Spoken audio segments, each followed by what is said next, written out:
pode, mesmo o Brasil permanecendo como membro aí do tratamento diferenciado da OMC, a gente aprimorar a nossa política comercial, tá? De forma a exigir que as empresas protegidas, tá? Tomem medidas para melhorar a sua competitividade, para não ficarem eternamente dependentes, né? Da proteção comercial. Né? A gente tem uma indústria igual a automobilística, né? Que é uma indústria nascente há 60 anos, né? Dependendo de incentivos fiscais, proteção comercial, não sai disso, né? Quem acaba pagando essa conta, no final, é o consumidor, mas principalmente o consumidor mais pobre. Essa questão do leite em pó é um exemplo clássico, né? A gente tem que pagar o leite em pó mais caro, né? Para manter produtores eficientes, pequenas propriedades ali do dos alqueires, né? Que não conseguem concorrer com grandes produtividades, com grandes propriedades, né? Na França acontece muito isso, eles querem proteger os pequenos produtores rurais, né? de concorrência, né? Então isso acaba gerando também uma má alocação do capital. O capital fica alocado em setores de produtividade inferior, né? Contra a política. Então a minha questão é essa, tá? Para resumir. Como que pode se aprimorar, tá? Os mecanismos de política comercial do Brasil, mesmo permanecendo como um país completamente diferenciado na OMC, de forma a incentivar as nossas indústrias, tá? A buscarem serem mais produtivas, em vez de ficar batendo lá no Brasil e pedindo privilégios e não resolver os problemas.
Percebe na economia internacional em geral que os países desenvolvidos eles já começaram num patamar econômico privilegiado, diferente do nosso. A gente vem batalhando para conquistar essa melhora econômica em geral. A nossa industrialização é bem recente, então é óbvio que ainda a gente precisa desse invisível. Agora, as reformas são necessárias, no entanto, como que a gente vai fazer isso na OCDE? A gente não precisa estar lá, a gente pode perfeitamente levar esse debate para a questão em outros pontos nacionais, em outros lugares nacionais, não apenas internacionais. Tanto é que com esse governo novo do Jair Bolsonaro, através da entrada do Paulo Guedes na questão da economia, ele já mudou bastante a nossa situação econômica atual. Muitas empresas do governo foram fechadas, ele cortou um pouco essa questão da mamata. A gente está demonstrando que a gente quer mudar o nosso status de país, que tipo assim, onde tudo é permitido. Entendeu? Então eu acredito muito que agora não é hora de entrar na OCDE enquanto a gente não arrumar a casa. A gente começou a arrumar a casa agora. Então é difícil a gente pegar, e agora que está se acertando, que começou a ter um crescimento de 0,8 no caso do PIB, a gente vai pegar e vai abrir para poder pegar e acontecer o que.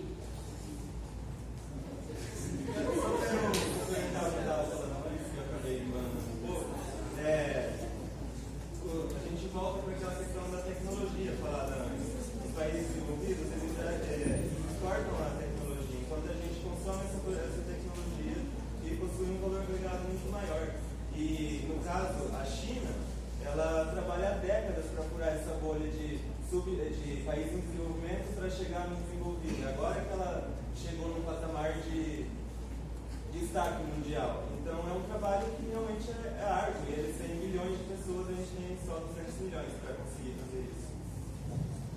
Difícil competir, a gente mandando um trem de minério de ferro para ter uma caixinha de sapato de tecnologia. Então, a gente precisa esperar um pouco para melhorar as coisas.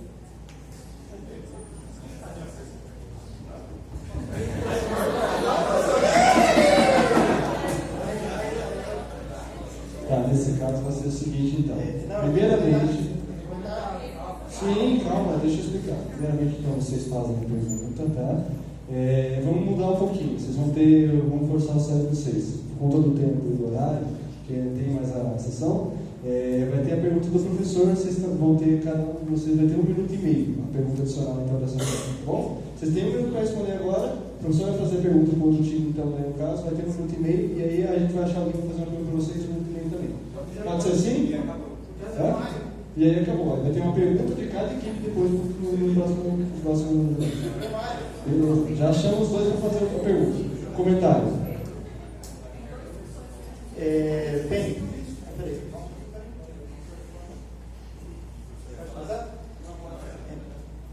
Bem, pessoal, o que o professor falou foi o seguinte: no Brasil, algumas empresas automobilistas elas praticam um lobby com o nosso governo.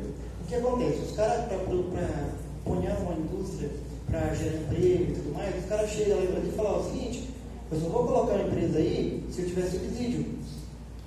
Vocês vão ter que não cobrar esses impostos aqui, não cobrar onde for, me dar o terreno, me dar isso, me dar aquilo, para poder ter esse lobby com o governo. O que acontece? Você abrindo o comércio exterior, você gera essa competitividade, o Brasil ele vai crescer sem depender de subsídios. Esse dinheiro que sobra desses subsídios que é fornecido para essas empresas pode ser realocado com logística de qualidade, com infraestrutura e com compras de produtos que realmente vão fazer a diferença, investimento em educação, saúde e entre outros setores da economia. Vocês puderam perceber que o grupo ali não respondeu. Não devia ser Brasil sem resposta.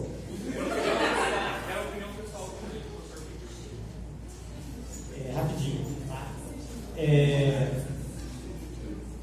Os Estados Unidos, né, na figura do Donald Trump, são os principais padrinhos assim, né, da entrada do Brasil na OCDE. Né? E uma das exigências que o Donald Trump fez, né, é a questão do Brasil abandonar, né, o seu status de nação com tratamento diferenciado na OMC. Tá? Agora, por que o Brasil tem que abrir, né, digamos assim, abrir mão de forma unilateral do seu tratamento de país diferenciado na OMC, tá? Em troca de uma entrada na OCDE, como foi dito aqui, outros países conseguiram entrar sem precisar abrir mão do status do país diferenciado. Né? Talvez, será que a diplomacia brasileira não conseguiria conseguir mais vantagens em troca do Brasil abrir mão de um país com status privilegiado, além da entrada na OCDE, né? Que vão trazer benefícios mais a longo prazo para o Brasil, enquanto que o impacto comercial é sentido mais rápido? É isso.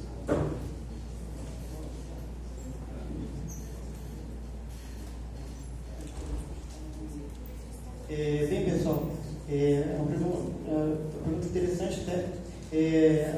A questão dessa condição foi imposta, né, de forma unilateral, de acordo com a condição que o Brasil se aloca hoje, que ele está em disputa com outros países, pleiteando uma cadeira na OCDE, né? E hoje você pode contar com esse acordo, com esse apoio dos Estados Unidos, né, que, como foi dito anteriormente, é uma das maiores potências mundiais. Então você consegue esse acordo deixando essa cláusula. Hoje o Brasil não precisa dessa cláusula, porque durante 60 anos, 70 anos, o Brasil dependeu de uma indústria totalmente fechada, um comércio exterior totalmente fechado. Todos os presidentes, desde lá de Jânio Quadros, desde a época lá do IBR, lá, os caras já não conseguiam desenvolver o comércio exterior e queriam, de forma a gerar emprego, proteger a indústria nacional, fechando o comércio, metendo tarifa, né? Eles não tinham a ideia de aumentar a competitividade e gerar emprego de outra forma, né? Através dessa realocação de recursos do próprio governo também. Né? O governo ele pode também investir, certo? E, como você falou, a questão de ele deixar, eu acho sim que vale a pena, e isso se dá pela condição atual hoje, por causa da crise desses últimos 10 anos, né, dessa década perdida, e por causa do fato de ter outros países pleiteando também.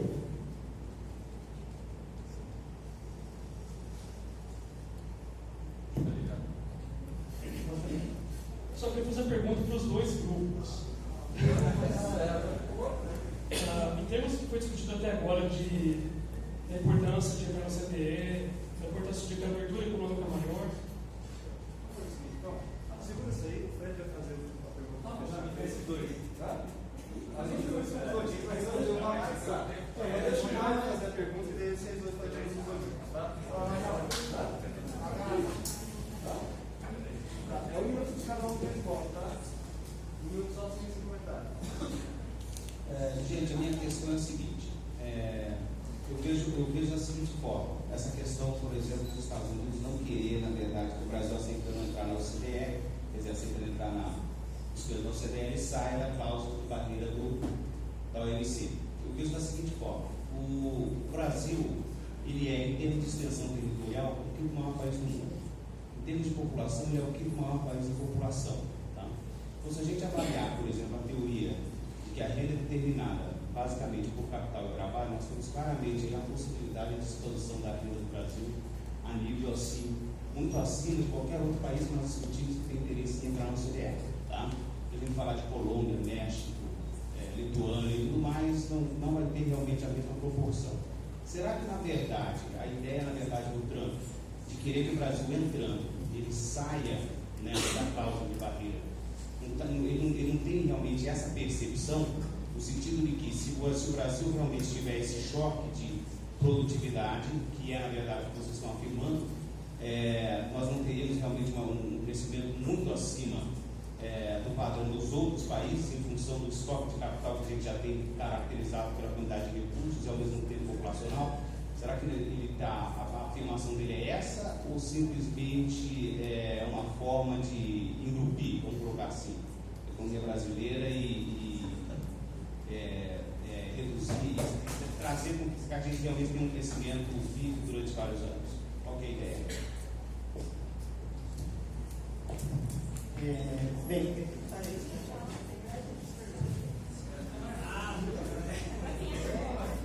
Pergunta para esse lado.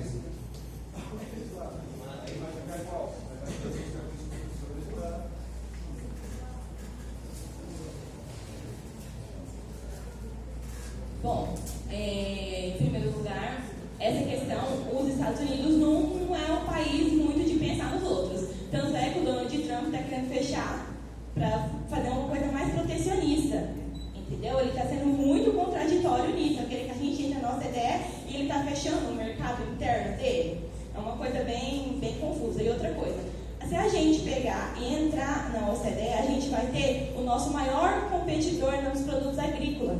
Os Estados Unidos é o próximo na produção, ele tem uma produção excepcional. E como o nosso colega disse ali, o preço do adubo é um absurdo e os Estados Unidos produz de caminhão, que todo mundo bem sabe. Então, as vantagens deles de produzir é muito superior às nossas, entendeu? Então, eu não vejo nenhum benefício, nenhum momento, os Estados Unidos querendo ser bonzinho em relação a vou ajudar o Brasil lá embaixo, não. Entendeu? Dessa parte. Ele está pensando em tirar as únicas coisas que protegem a gente, que faça com que o soja dele ou os produtos agrícolas dele sejam mais competitivos que o nosso, entendeu? Então, vamos fazer o seguinte: o professor Fred faz a pergunta e o senhor faz a pergunta dos dois fechados. Bom? Bom, pessoal, eu queria fazer uma pergunta um pouco mais ampla, né, para os dois grupos, justamente pensando no próprio propósito do que foi feito aqui, na própria atividade, de exercer um pouco mais essa reflexão um pouquinho que vocês conseguem fazer assim. É mesmo para vocês elucidarem a linha de cada um dos grupos, como vocês montaram isso, como vocês pensaram, os seus argumentos e tudo, né? Que vocês falassem um pouquinho como vocês pensam, qual a própria influência, o próprio impacto de forças, por exemplo, extra-estatais na próprio delineamento do que vocês pensam, seja enquanto ponto de vista de grupo ou ponto de vista pessoal também. Ou seja, por exemplo, a própria opinião pública, vocês acham que ela pode interferir na própria defesa, no próprio reforço desses argumentos de vocês? Ou se outros grupos de pressão também podem interferir nesses argumentos, na própria defesa de alguns desses pontos, né? Então, como vocês já pesquisaram e estudaram para defender os seus argumentos aqui, eu acho que seria interessante para vocês exporem também um pouquinho isso, ou se isso foi apenas algo, digamos, unilateral, vocês pensaram somente pela perspectiva econômica, apenas pela perspectiva financeira comercial, entendeu? Então, acho que seria legal vocês explicitarem também um pouquinho como vocês pensaram a linha argumentativa de cada uma dessas linhas, né?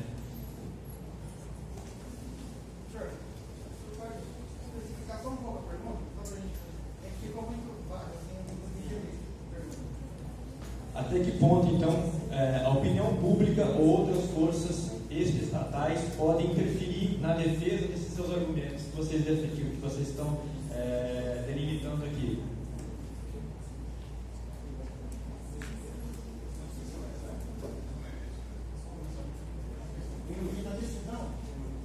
A própria defesa, vocês construírem quanto argumento. A opinião pública pode atrapalhar nisso, ela pode ser algo importante para vocês construírem os seus argumentos ou não? A opinião pública ajuda sim, com toda certeza. No intuito de você conseguir entrar na OCDE, você vai trazer muitos benefícios para toda a população. Querendo ou não, toda mudança é difícil. A aceitação da mudança para o ser humano já é difícil. Então, você tendo esses, mais ou menos, a previsão dos caras é 3 anos de ajustamento, né? Após a entrada desse ajustamento para se conseguir se manter e aumentar os graus de investimento e aumentar a questão do capital humano, capital social, entre outros fatores. E quando isso começar a entrar para essa população, eles começar a ver essa mudança, tanto no crescimento econômico, crescimento de indicadores com base salarial, melhoria do bem-estar social das pessoas, né? Isso vai, com certeza, fazer grande diferença. Eu acho que, acredito que consegui responder a pergunta.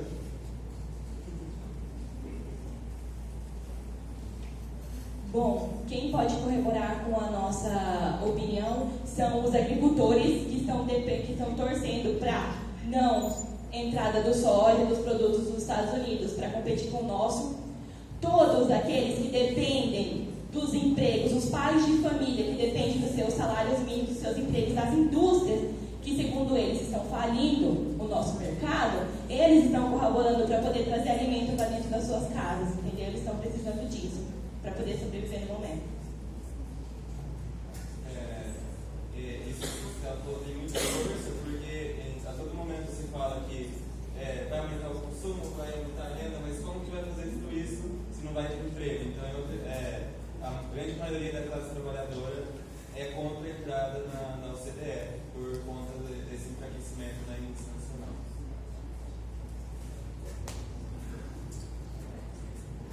Bem, então, agora vamos encerrar então, o caso, fazer uma última pergunta. O professor Vinícius já tinha me pedido, eu pergunto para os 2 grupos. Acho que agora vai. Só uma pergunta para os 2 grupos, na forma de consideração, mas já praticamente saindo do assunto, fechando, né, dando um encerramento, acho que essa questão. Para os 2 grupos, você tem um argumento que foi discutido no início das discussões aqui. A pergunta seria, indo direto à pergunta, depois de novo a intuição da questão. A pergunta seria o seguinte: o Brasil não cresce tanto quanto o Chile, por exemplo, por causa da região Nordeste. Eu fiquei com essa coisa na minha cabeça, como não é o foco da discussão, mas enfim, eu anotei, vocês podem talvez fazer alguma consideração, mas fica de um encaminhamento, né, para um outro debate, para outras disciplinas, né, na macro, desenvolvimento, porque inclusive, no caso da região Nordeste, a gente está sem crescer desde 2015, né, na verdade só, cresceu 1% em cada um dos últimos 2 anos, a gente, né, praticamente está em crise ainda, né, exatamente, ainda não praticamente, mas a região Nordeste, inclusive na parte industrial, é que mais estava crescendo no país. Pelo menos são os dados do IBGE mostram.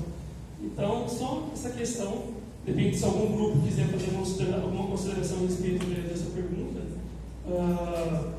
mas eu espero que essa pergunta não atrapalhe na avaliação geral da plateia, né? Que aqui já saiu da parte do CDE, mas sobre o argumento que foi usado pelos dois grupos.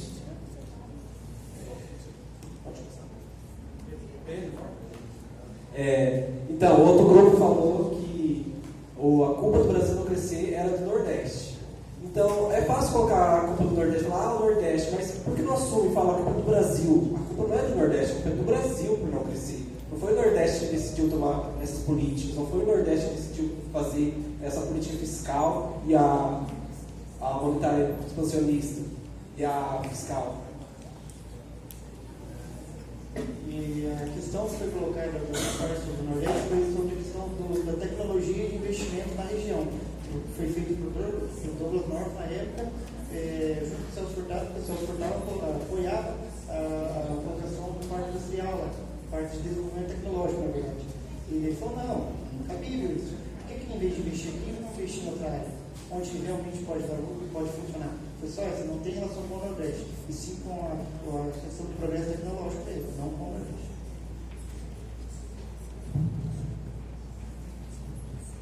Bom, em primeiro lugar, eu não coloquei a culpa, porque acho que viraram para mim falando que eu coloquei a culpa do não crescimento ou do crescimento do Chile por causa do Nordeste. Não, não é o seguinte, o Chile foi o país que mais cresceu no mundo todo nesses últimos anos, entendeu? O crescimento do Chile foi absurdo para um país da América Latina, que dizem assim no caso. E a questão do Nordeste, eu quis dizer que a extensão do Brasil vai de sul a Nordeste. É um país enorme comparado com o Chile, entendeu? Para implementar as questões das políticas, para fazer qualquer tipo de coisa com um país menor, é mais fácil de você poder lidar do que um país do tamanho do nosso, entendeu? E as diferenças culturais, a gente tem, se for parar para pensar, a gente tem uns 10 países diferentes dentro do nosso próprio país, entendeu?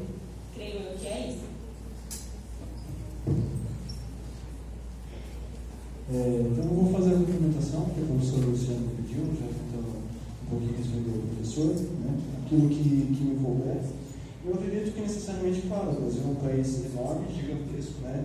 É difícil você montar uma política pública que vai servir para todos os lugares. Mas a gente deve prestar atenção em algumas questões, por exemplo, de que muitas vezes aquilo que é sucesso de determinada região não está na frente dos nossos olhos, está bem longe. Um exemplo clássico disso